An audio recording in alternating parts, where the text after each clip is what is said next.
Hey guys, so the first thing I want to mention is don't forget about Scandal Chat. That is happening tomorrow on Saturday at 3 p.m. Pacific Standard Time. I'm going to go ahead and throw up a link to a video that will give you all the information that you need to know about that chat. If you have any questions, make sure you post them down in the comment section below.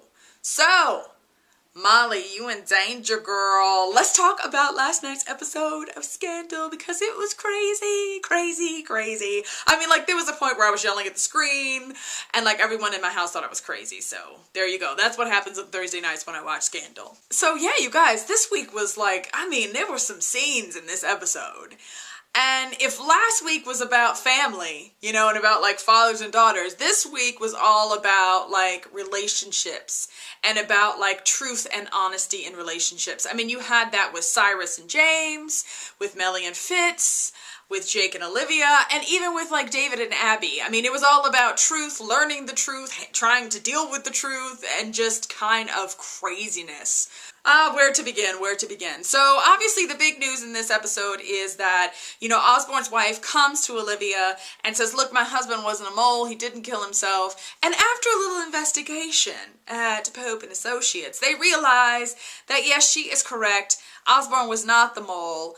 And then, you know, Olivia's like an attack dog, so she's determined to figure out who it was and to clear Osborne's name. So once Jake figures out that Olivia doesn't believe that Osborne was the mole, he has another, like, secret clandestine meeting. And basically the guy tells Jake, like, I trust you'll take care of this. Now, you know, there's so much talk and wonder about Jake. Is he good? Is he bad? Type of thing. And when you hear this guy say that, you know, you're thinking like he means take care of it, you know, which is not sounding like a good thing. And so we're wondering, oh my God, does that mean he's gonna kill her? And even though we know kind of what happened in this episode, I still think there are so many questions about Jake. I mean, I still just completely haven't figured him out. So obviously the big thing between Jake and Olivia in this episode happened at his apartment. So she kind of shows up there. I mean, we had some burgers and some beer, and the next thing you know, there's kissing and shirts are coming off and just all kinds of craziness. But some of you guys just can't stand Jake more than me. You know, like, I don't mind Jake so much. You know, I'm not really sure about him yet. We're not really sure if he's good or bad, so I haven't really made my decision about him yet. Do I, you know, well, it's for life, people, you know, I get that, but at the same time, it's like, go for it, Olivia. But it was funny because in that moment, as soon as he, like, pulled her shirt off, I thought, people are losing their minds right now, I'm sure, all over the world, all over the Scandalverse. So the two of them sleep together, and of course, what happens is Olivia wakes up at one point, goes to get some water, because she's feeling dehydrated, and tries to turn the TV on, but instead what she does is she opens up the screen and all of a sudden she sees the cameras and she realizes, oh my gosh, what's going on? You know, Jake gets up at this point and it's just like, oh my gosh, it's not what it looks like. She's like, who are you? And they have this moment where you're kind of like, oh my gosh, what's gonna happen? And then he does the least comforting thing ever. He tries to tell her like, look, it's not what it looks like, but I can't let you leave. Does that sound like friendly talk or kidnapper talk? That sounds like kidnapper talk to me, right? So Olivia loses it, right? And tries to run. He grabs her. In the struggle, she falls and she hits her head. And then, you know, at one point he like jumps on top of her and he's like, calm down. Like, I'm not gonna hurt you. I'm trying to protect you. That's what the cameras are for. And she's just like, protect me from what? And he turns her so she's facing the cameras and he says, from him.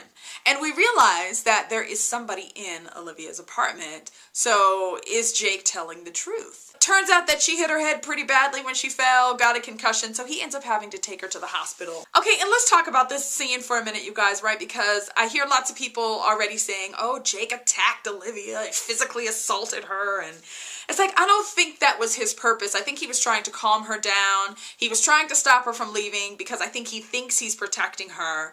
And in the struggle, she got hurt. I don't think he was trying to like beat her up or tie her up or anything like that. I don't know. I just didn't feel like he assaulted her. That's just my own personal opinion. Please do not, you know, leave me nasty messages. So let's talk about Mellie and Fitz. They just really made me so sad in this episode. You know, in the beginning, we see Cyrus really kind of prepping them for an interview. And the truth is that they don't really need prep. Like, they've been faking for 20 years. They are masters at it. And, I mean, you can see the realness in their relationship as they're sitting in there with Cyrus, and he's kind of like, are we going to be okay? You know, is this a go type of thing? And the two of them are, like, sitting far apart. The body language is just like, we are shut off from each other. But you know that once they get in front of the camera, you know, they're going to turn on the charm and they're going to kind of turn on the lies, which is just really sad. So they do the interview, right? And I mean, as you're watching them do the interview even, I mean, it's like, I know what goes on with Mellie and Fitz, but even as I was watching the interview, it was just like, oh, like, it was so charming. And part of you just kept thinking, like, I know that's not real, but boy, does it look really real. Like, they're really good at it. They're really good at the faking. And there was a great scene between the two of them later on in the episode. So after the interview is over and it's actually airing on television and people are kind of going crazy for it, Fitz and Mellie have this kind of chat. In the interview, he shared the story of the first time that they'd met, but it's really a lie. Like, they made this story up. He kind of just in this moment of truth really just asks her, like, does it ever bother you? Like, does the faking and telling the lies, does that ever bother you? And she's just kind of like, Fitz, what's wrong? Where is this coming from? And he's really bothered by the fact that it's become so easy, that lying is becoming so easy, that telling this story of how they first met that's really not true has become really kind of like second nature to him, and it bothers him. So we learn that, you know, this kind of story that Fitz and Mellie shared on the air, you know, about how they first met isn't true. And that the truth is that his dad, you know, Big Jerry, basically is the reason that the two of them are married. Fitz had this great line where he said, you know, our first date wasn't really a blind date, it was more like a merger. And so we basically get that Fitz's dad arranged his marriage to Mellie, and Fitz, being who he was at the time, went right along with it. This scene, I thought, was just so telling, you guys, and just like, I mean, I was in shock. Like, Mellie's response, you know, like, I was sitting on my couch just shaking my head. Because Mellie comes back and basically tells him, like, the pretending is what's real. Like, everybody pretends in every marriage, and for you to think that it's possible to have a relationship without pretending is really the fantasy. And I just kept thinking, like, that is so sad. Like, that is just the saddest thing I've ever heard anybody say. It's like she doesn't even want realness or even think that there's something real out there to be had, and that she's kind of made her peace with the fact that she's in this pretend marriage and that she pretends with her husband. Oh, how horrible is that? And even Fitz, like, his reaction, like, and the look on his face is just like heartbroken.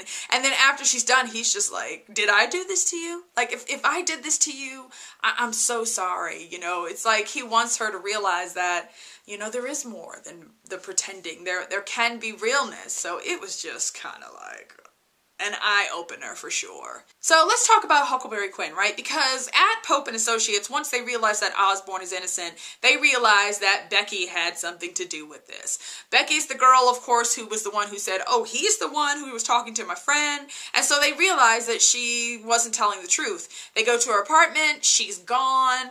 Eventually they find her basically trying to flee the country, and she is afraid. And she pretty much tells them, like, look, I lied, but not for the money. I lied because I was scared that this person who came to me and told me to do it threatened me. And, you know, that's really all they managed to get out of her. By the end of the episode, she's dead, which is not surprising. But as they follow the money trail, Huck and Quinn find a storage locker that was rented by the same person who owns this bank account.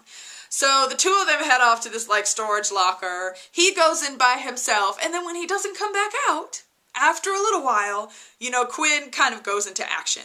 We see, of course, that when he goes into the storage locker, he just sees this chest that's empty, and then he gets hit on the back of the head. So to me, this felt like Quinn's, like, master spy Huck training final. This was her final exam, and she passed. You know, it took her a little while to figure it out, but she finally finds what storage locker Huck went to. She finds this kind of like wooden chest that's in there, and when she pops the lock, she finds Huck inside. And Huck is not well. Like, even once she gets him back to the offices, you know, he's still, like, in the corner, like in the fetal position, almost rocking back and forth. So we get that he is not well, and we're not sure what happened to him. Now, skipping forward, right, because there's a picture of this guy who attacked Huck on the video, and he's wearing a blue hat, but we can't see his face. Eventually, we get that it was Charlie in the blue hat. Charlie, who's working for Cyrus, and we don't know why, of course, but it was Charlie who did that to Huck. So that made me think, okay, maybe Huck was freaking out because he's claustrophobic, And Charlie would know that, you know, and that's why he locked him in that case, and that would be why he would be rocking back and forth. That's my little theory about that. Now, just because we found out that Charlie's working for Cyrus, and Charlie was the one who was at the storage facility, I don't think that means that Cyrus is the mole. I don't think we specifically know that yet. But obviously there's something going on. I don't know if Cyrus was just trying to kind of track Olivia and stop her from proving that Osborne wasn't the mole, especially since Fitz already went on TV and said he was. I'm just not sure about what Cyrus's kind of, you know, role in all of this is. Speaking of Cyrus, another example of the whole kind of truth in relationships has to do with him and James. He and James are arguing. Turns out he's sleeping at a hotel, has been there for almost a month basically, because James has really not come to terms yet with the fact that his husband stole an election. And I think really what comes out is he's having trouble dealing with his role in it, because obviously he lied to the grand jury. Any James and Cyrus fight really seems like Emmy Award winning. You know, like the two of them together when they get mad is just really, really good. Their scene was great.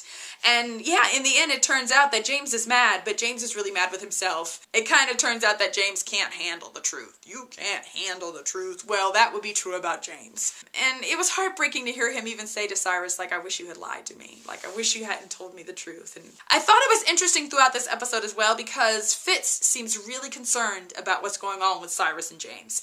And he keeps asking him, like, how are things going? And at one point, you know, Fitz even tells him, like, if you love him, like, don't give up. Like, don't give up. And you know that as he's saying that to Cyrus, he's kind of telling himself that. And you're kind of like, yeah, Fitz, don't give up on Olivia. Oh my gosh, come on. At the end of the episode too, Fitz and Cyrus have this phone conversation where Fitz tells him that he killed Verna. And I audibly gasped, like, when he did it. I was like, I can't believe he told him. Oh my gosh. So Fitz has finally told someone what he did. I don't know that Cyrus was the best choice, but you know, what are you gonna do? And I think in this scene, it's so telling, because we get what the real issue for Fitz all along has been. You know, like, I think it's been some of defiance, but it's been more about him killing Verna and what that's done to him and what he thinks that'll do to Olivia when she finds out. And he even like asks Cyrus, like, would she forgive me if she knew? And Cyrus, in true Cyrus fashion, tells him basically, like, you don't tell. Like, there are some things that you keep to yourself, that you hide. You don't tell her that. Which really goes back to the whole Mellie and Fitz conversation, you know, and her whole kind of like, that pretend is what's real and pretend is what everybody does. It just was one of those things where it's like, at the moment when Mellie was saying it, it was like, how sad is that and awful. But then we kind of saw that in all of our different relationships. We saw that in James wishing that Cyrus had pretended. And we see that in Fitz as he gets to the point where he, you know, really starts to pursue Olivia again. I think he's gonna hide the fact that he killed Verna. So let's talk about the hospital. First of all, where are Hal and Tom at? You know, there's some new Secret Service agents, whatever. Who are these people? I don't know them. So after she hits her head on the ground, Olivia obviously blacks out. Jake gets her to the hospital and she wakes up with him there, kind of standing over her. So he basically tells her, like, look, I can't explain everything to you right now. I just need you to say that you were at your apartment, somebody attacked you, you hit your head, and I came in and helped you. And we have never met until that point. I need you to say that.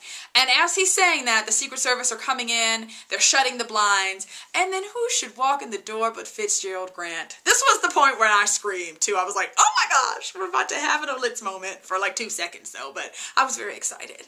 So Fitz comes in and immediately is just kind of like, thank you to Jake, and shakes hands with him. So Olivia's watching this, and so you get that she gets that somehow these two know each other, and so her mind, I'm sure, is racing. So Jake leaves, the Secret Service leaves, they close the door, and then Fitz has just got this look on his face, you know, like, of just like, oh, Fitz. And so he sits down and like rubs her face with his hand, and Olivia, man, Kerry Washington, applause to you, sister.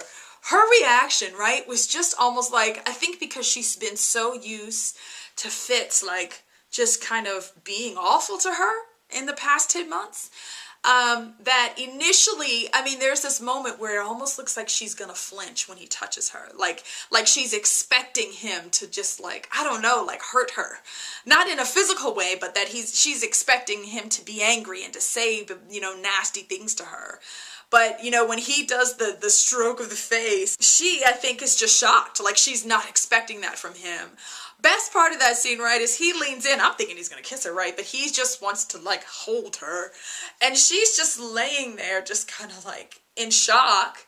And you flash to the door, right? And we see Jake outside of the door kind of glancing in. And when he sees what happens, there's this look on his face just like, oh my gosh, like what's going, you know, this look of surprise just for a second.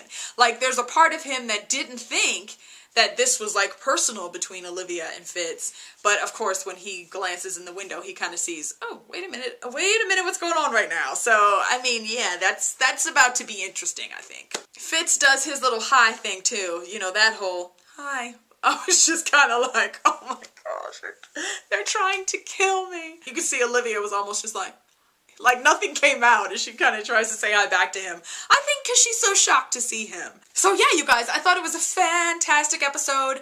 I might go a little crazy that we have to wait 3 weeks for a new episode. Like, come on, ABC, what's up with that? But, you know, we will wait, and I'll be very excited in 3 weeks, and until then, I'll be watching reruns or something like that, I'm sure. Don't forget about Scandal Chat. That's happening tomorrow on Saturday at 3 p.m. Pacific Standard Time. And yeah, I'll see you guys again soon.